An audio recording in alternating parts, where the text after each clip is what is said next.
the aftermath of Hurricane Sally. We have teams along the Gulf Coast, power restoration, food and water distribution, damage assessments, all the information we can find for you. We're going to bring it to you. Well, as you can imagine, Sally is still creating problems as the rivers crested today. We go now to our affiliate reporter, Erika Stanish, near the Blackwater River.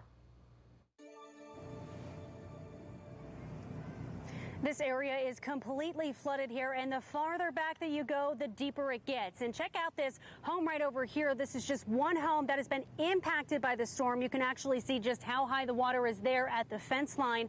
I was talking to a man who lives just right around the corner here, and he tells me his home is flooded and full of water, but it's still not enough to make him leave. Got 3 foot of water going through my house right now. Video taken by Tom Wilson shows rushing water forcing its way through his home Thursday. This is Hurricane Sally. She's still showing her strength. 2 days after Hurricane Sally made landfall, Wilson is far from a state of panic. Blackwater River, we're having fun over here.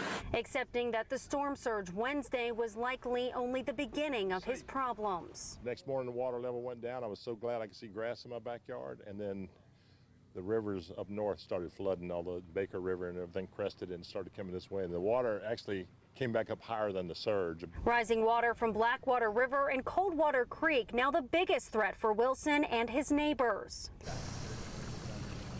But he refuses to leave. I mean, right now I've got water that is 12 inches below my electric box. I still run my air conditioner. I stayed in the house last night and watched YouTube all night. He says he plans to wait for the water to recede. The computer's still above water, thank goodness.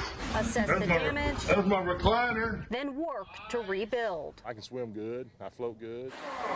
This is life. You know, every day is given to you to make the most of it.